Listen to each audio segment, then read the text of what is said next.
किसान साथियों, आज की वीडियो में हम जानेंगे धान की फसल में एनपीके 05234 डालने का सही समय क्या है और हम इसको डालते समय क्या क्या गलतियां कर बैठते हैं। अक्सर आपने देखा होगा हम बहुत सारी खादों का इस्तेमाल करते हैं, लेकिन हम बहुत सारी गलतियां भी कर बैठते हैं जिससे हमें कम उत्पादन मिलता है।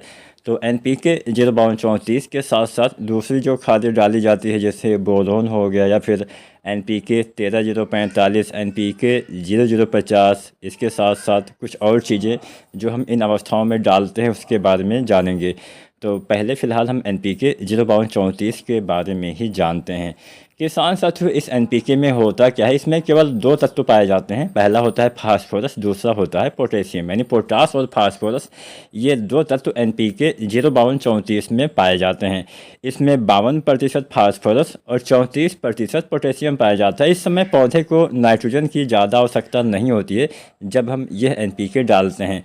तो सबसे पहले समय जान लीजिए। लगभग सभी किसान साथी को पता होगा कि जब धान की फसल में गबोड़ अवस्था आती है उस अवस्था में ही हम एनपीके 05234 का इस्तेमाल करें तो हमें सबसे ज़्यादा फ़ायदा मिलेगा। लेकिन उसमें भी हमने बहुत सारे ऐसे किसान साथियों को देखा है जो जब बालियां कुछ प्रतिशत निकल आती हैं तब इसका इस्तेमाल करते हैं। अगर आप बालियां बनते समय इस एनपीके का इस्तेमाल करेंगे तो ज़्यादा फ़ायदा मिलेगा। अगर आप बालियां निकलते समय इस्तेमाल करेंगे फ़ायदा तब भी मिलेगा लेकिन उतना ज़्यादा नहीं मिलेगा। तो अगर आप एनपीके 05234 का इस्तेमाल अपने धान में फसल में करना चाहते हैं और आप चाहते हैं कि आपके पौधे को इसका ज़्यादा लाभ मिले, तो जो गबोड़ अवस्था होती है या गर्भावस्था जिसको हम बोलते हैं, गाबे की अवस्था, गोब अवस्था, इस अवस्था के शुरुआती समय में ही, यानी जब आपकी बालियां तने के अंदर बनना स्टार्ट होती हैं, कोई भी एक पौधा जब हल्का सा मोटा होने लगे, बीज से कोई पौधा तोड़ के देखेंगे तो बहुत छोटी छोटी बाली उसमें आपको नज़र आए, ठीक ऐसी दशा में आपको एनपीके 05234 का इस्तेमाल अपने धान की फसल में कर देना चाहिए। अब ये तो बात एनपीके 05234 की हो गई। इसके इस्तेमाल से फ़ायदा क्या मिलता है भी थोड़ा बहुत जान लेते हैं। किसान साथियों, जैसा कि मैंने आपको बताया 52% फास्फोरस इसमें पाया जाता है। फास्फोरस यहाँ पे ट्रांसपोर्ट का काम करेगा, मतलब भोजन पहुँचाएगा, आपकी बालियों में जो विकास कार्य होता है वहाँ तक भोजन पहुँचाने का कार्य करेगा।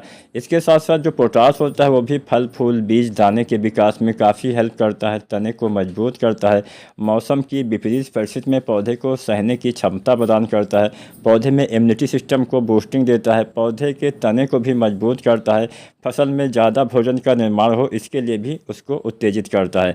तो यहाँ पे जो आपका एनपीके 05234 है ये बालियों के विकास में काफ़ी हेल्प करेगा। अब जानते हैं कितना डालना होता है। तो 1 किलो से लेके 1.5 किलो पर एकड़ के हिसाब से यह एनपीके हम गाबे की अवस्था में शुरुआती समय में अपने धान की फसल में डालते हैं तो हमें सबसे ज़्यादा फ़ायदा इसका मिलेगा। अब यहाँ पे इस एनपीके के साथ अगर आप कुछ दूसरी चीज़ों का भी इस्तेमाल कर देते हैं तो इसका फ़ायदा दुगना हो जाता है। दुगना कैसे हो जाएगा? जैसे मैंने बोला एनपीके 05234 में दो तत्व होते हैं, फास्फोरस और यहाँ पे पोटास। लेकिन इस अवस्था में अगर आप जिंक की पूर्ति करते हैं तो पौधे में भोजन निर्माण काफ़ी ज़्यादा होता है, अच्छे से होता है, प्रकाश संश्लेषण प्रक्रिया बहुत सही से होती है जिससे पौधे भोजन अच्छी मात्रा में बना पाते हैं। जब फसल में भोजन अच्छी मात्रा में बनेगा तो पौधे में जो बालियों का निर्माण हो रहा है वो काफ़ी अच्छे से होगा। लेकिन यहाँ पे जिंक का इस्तेमाल मिट्टी में आपको नहीं करना है। ये जो हम गाबे की अवस्था के बाद हम, या फिर आप ऐसा भी समझ सकते हैं कि 50 या 55 दिन के बाद, रोपाई के 50 या 55 दिन के बाद हम कोई भी दानेदार खाद डालेंगे ही नहीं। जो हमें डालना है, जो भी हमें अपने पौधे में तत्वों की पूर्ति करनी है उसका हमें स्प्रे विधि से ही प्रयोग करना है। जैसे 05234 हो गया, इसका भी हम छिड़काव विधि से ही प्रयोग करते हैं। ठीक उसी तरह से जिंक को भी आपको मिट्टी में नहीं डालना है। अगर आप जिंक का इस्तेमाल ज़मीन में करते हैं पौधे तक पहुंचने में काफ़ी लंबा समय लग जाता है, इसलिए स्प्रे विधि से डालेंगे तो फ़ायदा आपको ज़्यादा मिलेगा, क्योंकि अभी आपको कुछ ऐसी ही चीज़ों का प्रयोग करना है जिसका फ़ायदा तुरंत आपके पौधे ले पाएँ। तो जो जिंक आती है, सभी जिंक तो आप नहीं डाल सकते हैं क्योंकि जिंक सल्फेट जो आता है 33% वाला या 21% वाला, उसको हम फास्फोरस वाली खाद के साथ मिला नहीं सकते हैं और 05234 में फास्फोरस भी होता है। तो ऐसी तरह में एक जिंक आती है चिलेटेड रूप में, जिसको हम, चिलेटेड का मतलब क्या होता है? चिलेटेड का मतलब होता है चिपक जाना या चिपको भी इसको हम बोल सकते हैं। ये क्या होता है कि आपकी पत्तियों में चिपक जाता है जिससे इसके पौधे में आपका उपयोगिता जो होती है काफ़ी ज़्यादा हो जाती है। इसको ज़्यादा मात्रा में पौधे उपयोग कर पाते हैं। और इसको आप, जो ये 12% वाली EDTA जिंक आती है जिसको हम चिलेटेड जिंक बोलते हैं, इसका इस्तेमाल आप फास्फोरस वाली खाद के साथ कर सकते हैं। लेकिन कुछ बातों का ध्यान रखते हुए, अगर आप फास्फोरस वाली खाद के साथ जो चिलेटेड जिंक आती है 12% वाली, इसको मिला के डालना भी चाहते हैं तो यहाँ पे आपको एक साथ नहीं मिलाना है, सभी का अलग अलग बर्तन में अलग अलग पात्र में आपको घोल बनाना है। उसके बाद टंकी में जब आपको डालना हो तब आप डाल के स्प्रे कर सकते हैं। कहने का मतलब यही है कि आप इन दोनों को एक साथ मिला तो सकते हैं लेकिन लंबे समय तक मिला के रख नहीं सकते, इसलिए आपको सभी का अलग अलग बर्तन में घोल बनाना चाहिए।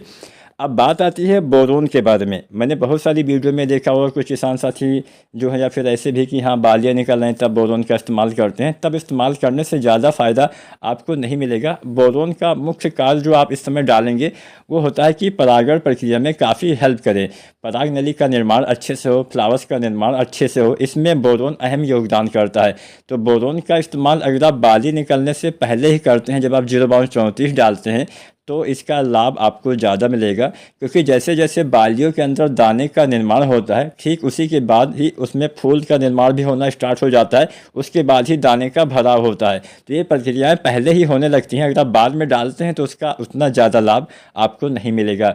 तो जो बोरोन आता है 20% वाला 100 ग्राम या 120-25 ग्राम पर एकड़ के हिसाब से, और जो मैंने बोला जिंक जो आती है 12% वाली, लगभग आपको इसकी भी 100 से 125 ग्राम मात्रा पर एकड़ के हिसाब से इस्तेमाल करना है।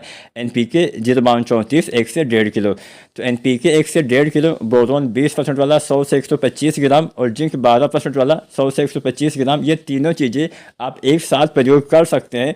बस तीनों का अलग अलग बर्तन में आपको घोल बनाना है। इकट्ठा कुछ भी घोलेंगे तो कोई भी चीज़ काम सही से नहीं करेगा, इस बात का ध्यान देना है और इनको आपस में नहीं मिलाना है, अलग अलग घोलना। उसके बाद टंकी में एक साथ डाल के आप स्प्रे कर सकते हैं। बालियाँ निकलने से पहले अगर आप ये डाल देते हैं, बालियों का विकास अच्छे से होगा, बाद में परागण प्रक्रिया अच्छे से होगी, जिससे सभी दाने में चावल आने की संभावना बढ़ जाएगी, दाने खाली रहने की संभावना कम हो जाएगी।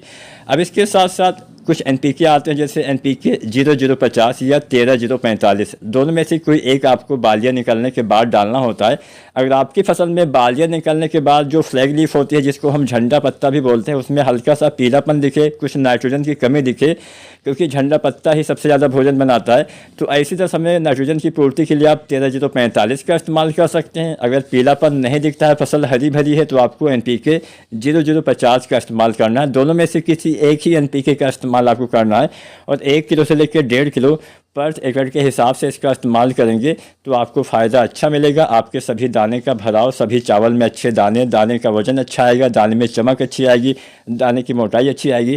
कई बार ऐसा भी होता है कि हाँ दाने पतले कमज़ोर रह जाते हैं, जिससे उत्पादन कम मिलता है। इसके साथ साथ नमी भी बना के रखिए, पानी की कमी हो जाएगी तो कोई भी चीज़ काम नहीं करेगा। तो अगर नमी ना हो तो पहले सिंचाई करिए, उसके बाद ही खादों का इस्तेमाल करिए। वीडियो जानकारी अच्छी लगी हो तो लाइक शेयर करिए, चैनल को सब्सक्राइब नहीं किया है तो सब्सक्राइब करिए।